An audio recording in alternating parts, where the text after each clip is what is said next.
안녕하십니까. 국어교사 박효근입니다. 오늘은 25년 10월 전국연합학력평가 문법 문제를 살펴보는 시간을 갖도록 하겠습니다. 10월에는 문법 문제가 좀 나뉘어서 나오고 있습니다. 3번부터 이어지는 것이 아니라 3번 그리고 7번부터 10번까지 이렇게 문제가 있는데 문법 문제들 하나씩 살펴보도록 하죠. 우선 3번 문제부터 보도록 하겠습니다. 3번 문제를 보시면 3번 문제는 보기를 재워주고 이 보기의 내용들에 관련해서 지금 A에 들어갈 말을 찾으라고 하는 문제였습니다. 앞에 지문이 나와 있고 그 지문과 관련되어 있는 문제긴 했는데요. 기억과 관련해 있다라고 했습니다. 기억이라고 하는 거는 공손함을 드러내는 높임 표현으로 짚었던 부분이고요. 그러니까 이 3번 문제는 문법 문제로서 높임 표현에 관련된 문항으로 볼 수 있습니다. 그러니까 지금 보기 내용도 잘 보시면 주체 높임에 대한 이야기, 객체 높임에 대한 이야기, 그리고 상대 높임에 대한 이야기들을 하고 있습니다. 그러니까 높임의 대상에 따른 높임 표현을 구분해 가면서 A부터 E까지 이 문장들을 분석해 가는 게 필요하겠죠. 차근차근 한번 분석해 보도록 하겠습니다. 일단 주체 높임부터 한번 보죠. 주체 높임이라고 하는 거는 문장의 주어가 나타내는 대상을 높이는 거니까요. A 부분을 보면 A는 이렇게 나옵니다. 엄마는 지금 어디 가셨어? 라고 했으니까 문장의 주어는 엄마죠. 그럼 이 주어를 어떻게 높이고 있는가 본다면, 숏이라고 하는 부분에 선어말 어휘를 쓰고 있습니다. 그러니까 1번 답항에 A는 선어말 어휘를 사용하여 주체인 엄마를 높여 공손성을 드러내고 있다라고 한 이 부분은 맞는 얘기가 되는 거죠. B문장을 봅니다. B문장은 할머니께서 전화해달라고 하셨어 라고 하는 문장입니다. 이 문장의 주어는 할머니가 될 거고요. 그럼 이 주어인 할머니를 높이기 위해서 깨서라고 하는 말과 숏, 그러니까 선어말 어휘 she를 쓰고 있는 거죠. 그랬을 때 2번을 보면 B는 주격조사와 선어말 어휘를 사용하여 주체인 할머니를 높여 공손성을 드러내고 있어요 라고 했으니까 이 얘기도 맞는 얘기가 됩니다. 3번을 보죠. C를 보면 수업 내용에 대해 여쭤봐도 될까요? 라고 얘기했습니다. 지금 주어가 없어요. 주어가 생략되어 있습니다. 학생이 선생님에게 얘기하면서 제가 선생님께 수업 내용에 대해 여쭤봐도 될까요? 이게 아마 생략된 문장 성분이 없는 전체 문장이 될 겁니다. 본인을 얘기하는 거였으니까요. 본인을 높이고 있거나 그런 부분은 없습니다. 주체 높임에 해당되는 거 없고요. C. 그 다음 D를 보면 내일 할머니를 모시러 오겠습니다. 라고 했습니다. 주어가 보이시나요? 이것도 주어가 생략되어 있습니다. 손자가 할아버지에게 내일 제가 이런 문장이겠죠. 제가 내일 혹은 내일 제가 할머니를 모시러 오겠습니다. 화자인 손자가 제가라고 하는 말로 본인 주어를 얘기할 수 있는 부분입니다. 당연히 높임의 대상이 되는 건 아니고요. C와 D는 주체 높임에 해당되는 사항이 없습니다. 이를 보면 아들이 어머니에게 선생님께서 이것을 어머니께 드리라고 하셨어요 라고 되어 있습니다. 주어가 선생님께서의 선생님. 그러면 이 대상은 높이는 대상으로서 깨서와 숏이라고 하는 거. 그러니까 저기 5번에 보면 이는 주격조사와 특수어휘를 사용하여 주체인 선생님을 높여 공손성을 드러내고 있어요 라고 했습니다. 틀린 부분이 있는 거죠. 주격조사는 맞겠지만 특수어휘는 틀린 부분이 됩니다. 따라서 답은 5번이 되는 게 맞을 거고요. 나머지 분석 더 가봅니다. 이번에 객체 높임 가보죠. 객체 높임을 보면 객체 높임은 목적어나 부사어가 나타내는 대상을 높이는 걸 객체 높임이라고 했습니다. A와 B는 객체의 대상이 없습니다. 그러니까 A, B는 빼고요. C로 가봅니다. C는 아까도 얘기했던 것처럼 선생님께 혹은 당신에게 이 부분이 생략되어 있습니다. 제가 당신에게 선생님에게 수업 내용에 대해 여쭤봐도 될까요? 그럼 이걸 놓고 본다면 객체 높임의 대상인 선생님이 있는 거고요. 깨라고 했으니까 부사어에 해당하는 걸로써 지금 부사격 조사 깨와 그 다음에 물어보다가 아니라 여쭤봐도라고 하는 특수어휘를 사용하고 있습니다. 그러니까 3번 내용을 보면 C는 특수어휘를 사용하여 객체인 선생님을 높여 공손성을 드러내고 있어요.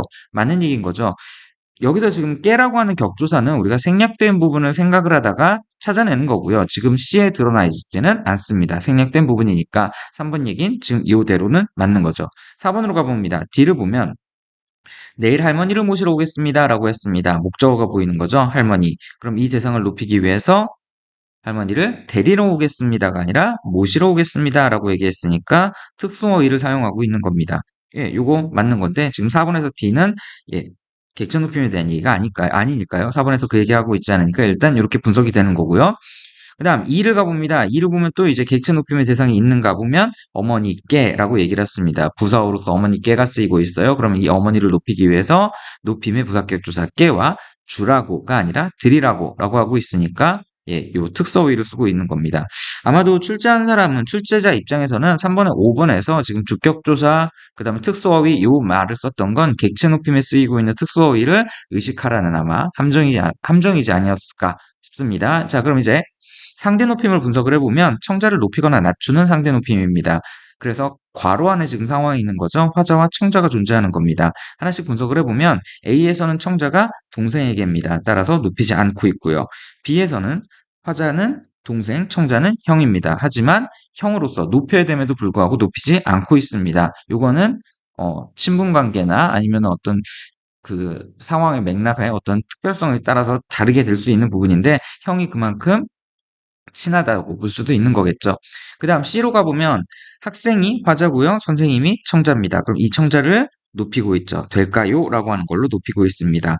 요즘에 한글 맞춤법 수업하면서도 얘기했던 거지만 높임의 보조사인 요를 쓰고 있는 겁니다. 종결음이 될까라고 하는 끝나는 그 문장 표현에 높임의 보조사 요를 써서 높이고 있습니다.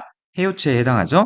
그 다음 D를 보면 손자가 할아버지에게, 화자가 손자, 청자가 할아버지입니다. 그럼 할아버지라는 이 청자를 높이기 위해서 오겠습니다 라고 하는 하십시오체를 쓰고 있는 겁니다. 그리고 이게 4번으로 이어져서 D는 종결어미를 사용하여 청자인 할아버지를 높여 공손성을 드러내고 있는 거지요. 그 다음 5번의 2를 보면 아들이 화자고요. 어머니가 청자입니다. 그럼 이 어머니 청자를 높이기 위해서 하셨어요 라고 하는 높임의 표현을 드러내고 있습니다. 마찬가지로 높임의 부조사인 요를 쓰고 있는 거죠. 그래서 해체를 해요체로 바꾸는 형태의 높임의 표현이 드러나고 있습니다. 3번은 이렇게 풀어가시면 될 거고요. 다음 문제가 봅니다. 7번입니다.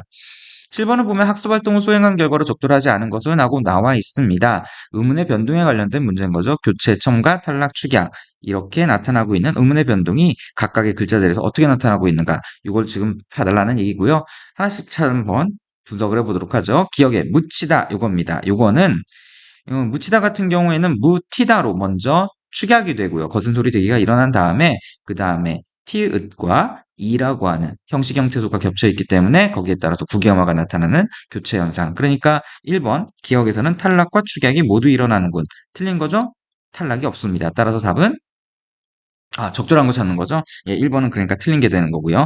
니은부입니다. 털양말입니다. 털양말은 털과 양말이 합쳐진 말로 보이는 거고요. 그럼 그 사이에서 털, 받침 있는 리을, 그 다음에 뒤에 양, 이야, 여, 요, 유로 시작하는 그러니까 니은 첨가의 조건을 좀 기억하실 필요가 있습니다. 두 개의 말이 합쳐지는 가운데 앞말에는 받침이 있고 뒤에 말이 이야, 여, 요, 유로 시작할 경우에는 니은 첨가, 첨가 현상이 나타나고요. 그렇게 첨가가 되고 났더니 니은과 리을이 서로 마주하고 있습니다. 여기에서 리을의 영향을 받아 니은이 바뀌게 되는 유마 교체 현상이 일어나는 거고요. 그러면 이번에 니은에서는 교체와 첨가가 모두 일어나는군 이라고 되어 있습니다. 교체와 첨가가 모두 일어나고 있습니다. 따라서 답은 2번이 되고요.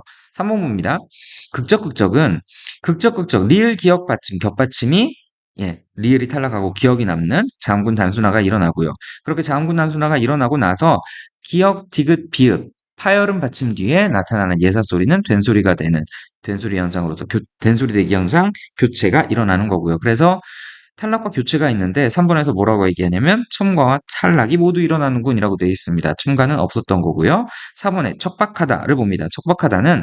척박하다 일단 기역과 히읗이 만나는 부분이 있으니까 축약이 나서 거센 소리가 되기가 되고요. 그 다음에 기역 받침 뒤에 있는 비읍이 된 소리가 될 겁니다. 그래서 축약과 교체인데 리을 4번에서는 뭐라 얘기했냐? 교체, 탈락, 축약이 모두 일어나는군 이라고 했습니다. 탈락이 없는 거죠. 그래서 4번도 틀린 거. 그 다음 5번에 국다라타를 보면 일단 자음군 단수나 리을 기역 받침이 리을이 탈락하는 현상이 일어나서 자음군 단수나 그리고 히읗과 디귿이 만나고 있으니까 축약이 돼서 거센 소리 되기. 그 다음에 기역 받침 뒤에 있는 예사소리가 된 소리가 되는 교체 현상. 그래서 교체 첨가 탈락이라고 하는 5번의 요 얘기가 틀린 거죠. 지금 첨가는 없었습니다. 그래서 답이 2번으로 확인이 될 겁니다. 다음 문제 가봅니다. 8번 문제입니다. 8번 문제를 보면 기억부터 미음에 대한 이해로 적절하지 않은 것은 하고 나와 있습니다. 보기에서 얘기하는 게 뭔가를 보면 선어말어미 는, 니은을 얘기를 하는데 바라시와 사건시가 일치하는 현재 시제를 표현하는 데 활용되는 대표적인 문법 요소. 선어말음이요. 그러나 실제 언어 생활에서는 현재 시제에 국한되지 않고 과거에서부터 일정하게 반복되는 일이나 미래에 확실히 일어날 사건을 표현할 때 쓰이기도 한답니다. 그리고 또한 보편적인 진리를 표현할 때나 역사적 사건을 생동감 있게 나타내는 표현하는 데 사용되기도 한다는 거죠. 그러면 이 얘기들이 지금 1번부터 5번으로 각각 연결이 되고 있는 건가? 특히 예시로 나와 있는 5개 문장과 연결이 되고 있는 건가? 라고 하는 걸 보실 필요가 있는 거겠죠. 자, 하나씩 좀 따져본다면 첫 번째, 이렇게 얘기합니다. 기억에서는 선어말음이 니은이 미래에 확실히 일어날 사건을 표현하는 데 쓰였군이라고 되어 있습니다. 열차가 곧 도착한다. 곧 미래를 나타내는 시간에 의미를 갖고 있는 부사어가 쓰이고 있는 거죠. 그래서 1번은 맞는 얘기가 됩니다. 2번 봅니다. 물은 100도씨에서 끓는다. 니은에서는 선어말어미 는이 보편적 진리를 표현하는 데 쓰였군이라고 되어 있습니다. 물이 100도씨에서 끓는 보편적 진리 맞는 거겠죠? 3번 디귿 갑니다. 선수들은 조만간 훈련을 받는다. 디귿에서는 선어말어미 는이 발화시와 사건시가 일치하는 시제를 표현하는 데 쓰였군이라고 되어 있습니다. 여기에 지금 힌트는 조만간이죠. 조만간이라고 하는 건 앞으로 곧, 그러니까 시제로 따지자면 미래 시제 표현이 되는 겁니다. 따라서 3번에서 발화시와 사건시가 일치하는 시제라고 했던 현재 시제 얘기한 거니까 이 부분이 틀린 거. 그래서 3번이 답이 되고요. 나머지 분석 가봅니다. 4번 은행나무는 매년 이맘때 노랗게 물든다. 에선 선어말어미 니은이 과거에서부터 일정하게 반복되는 일을 표현하는 데 쓰였군이라고 했습니다. 힌트는 매년 이맘때 일정하게 반복되는 일이란 얘기인 거고요. 5번째입니다. 미음 1446년에 세종대왕은 훈민정음을 반포한다라고 되어 있습니다. 1446년에 세종대왕은 훈민정음을 반포한다. 선어말어미 니은이 역사적 사건을 생동감 있게 표현하는 데 쓰였군. 1446년에 있었던 그 역사적 사건을 생동감 있게 표현한다. 현재형으로 표현하고 있다. 확인이 되는 거죠? 그래서 답은 3번이 됩니다. 다음 문제 가봅니다. 9번입니다. 보기는 한글 맞춤법에 관한 수업 장면의 일부이다. 기억과 니은에 해당하는 단어를 바르게 짝지은 것은 하고 나와 있습니다. 보기 내용을 보면 한글 맞춤법 총칙 제1항에 따르면 표준어를 소리대로 적는다라는 원칙에 어법에 맞도록 한다라는 원칙이 붙어 있습니다. 수업 시간에 했던 얘기죠. 소리대로 적는다라고 하는 건 표음의 차원, 그리고 어법에 맞도록이라고 하는 건 원래의 형태를 밝혀 적어주는 것으로서 표의의 차원. 이 두 가지가 지금 같이 있는 요 규정이다라고 얘기를 했었습니다. 그거에 대한 지금 설명인데요. 세 번째 줄입니다. 표준어를 소리대로 적는다는 것은 표준어의 발음 형태대로 적는다는 뜻입니다. 이 말인즉 발음 형태대로 적는다, 표기한다, 그러니까 발음과 표기가 일치한다. 이걸 얘기하는 부분이 되겠죠. 더 읽어봅니다.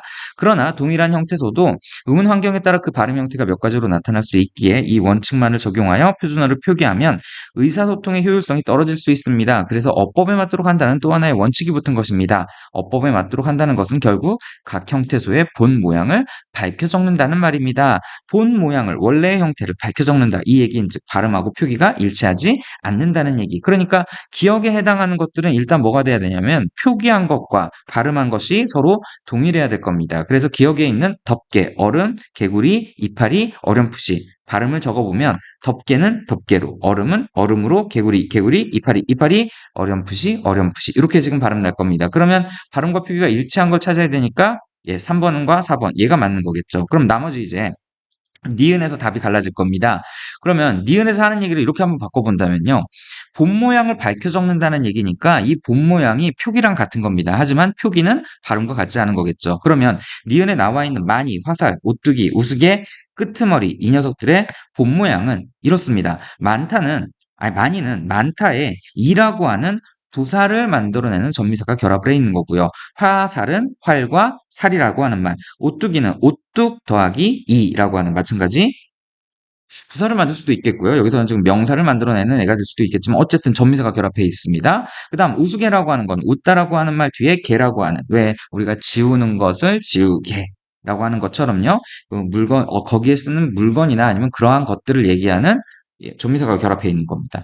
끄트머리에는 끝 뒤에 이제 머리라고 하는 것이 결합되어 있으면서 이렇게 와 있는 겁니다. 그럼 본 모양은 지금 이런 걸로 충분히 생각을 해볼 수 있을 겁니다. 근데 이것이 발음과 일치하지 않아야 돼요. 그러면 일단은 본 모양과 표기가 같아야 될 텐데 화살이나 우수개나 끄트머리는 본 모양을 그대로 드러내지 않고 있는 거죠. 그러니까 이 녀석들은 니은에 들어갈 애들은 아니었던 겁니다.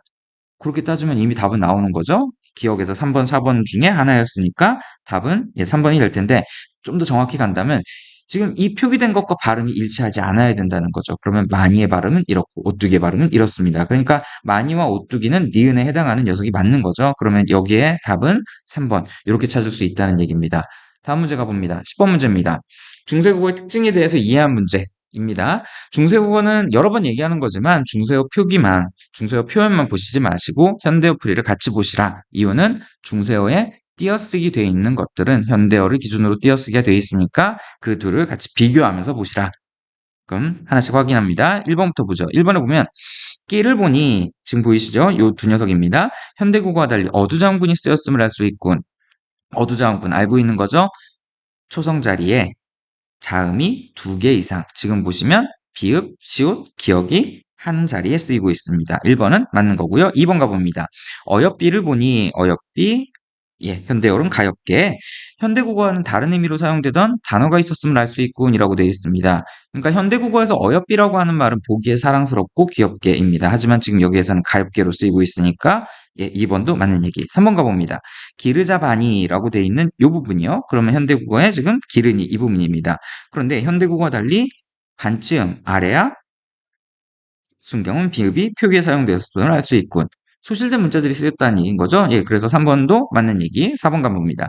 니르니라를 보니 니르니라 해당되는 부분은 일렀느니라 현대국어와 달리 두음 법칙이 적용되지 않았음을 알 수 있군. 두음 법칙이 적용이 돼서 이제 예, 2로 갔으니까 현대국어와 달리 니르니라에는 두음 법칙이 적용되지 않았다. 맞는 얘기가 될 겁니다. 그 다음 5번 가봅니다. 5번을 보면 따니말과 자비랄을 비교해보니 이 부분인 거죠. 지금 따니말 해당되는 따님을 자비랄 해당되는 채비를 여기를 보니 현대국어와 달리 선행체언의 모음에 따라 목적격 조사의 형태가 다르게 나타났음을 알 수 있군. 목적격 조사를 봐야 되는 거네요. 목적격 조사를 본다면 일단 따니물의 목적격 조사는 알이 붙어 있는 거고요. 자비랄의 지금 목적격 조사는 랄이 붙어 있습니다. 그리고 현대국어로 본다면 따니물의 을, 채비를의 르이 보입니다. 그러면 지금 현대국어와 달리 선행체언의 모음에 따라 목적격 조사의 형태가 다르게 나타났음을 알 수 있군이라고 얘기했는데 모음에 따라였나요? 지금 선행체언의 모음은 다 이입니다. 그러니까 이 말에 따르면 목적격 조사의 형태가 예, 다르게 나타난 게 아닌 거죠. 선행체언의 모음에 따라. 지금 여기서 지금 나타나는 것들은 아마 이렇게 지금 목적격 조사 형태가 다르게 나타났다라고 하는 거는 맞는 거야. 그럼 그 이유가 맞아? 현대국어와 달리 선행체언의 모음에 따라 이게 지금 틀린 거죠. 이 5번 내용을 바로잡는다면 이렇게 나와야 되는 거겠죠. 현대국어와 마찬가지로 선행체언의 마지막 음절, 받침 유무에 따라 목적격 조사의 형태가 다르게 나타났음을 알 수 있군. 그러니까 을이 올 거냐, 르이 올 거냐, 알이 올 거냐, 랄이 올 거냐 요 얘기인 거는 앞에 받침이 있느냐 없느냐 에 따라서 달라졌던 것이니까 지금 5번 얘기는 틀린 얘기하는 거겠죠. 그래서 답은 5번이 됩니다. 여기까지 10월 전국연합학력평가의 문법 문제들 살펴봤습니다. 여러분의 공부에 국어학습에 도움이 됐으면 좋겠습니다. 수고하셨습니다.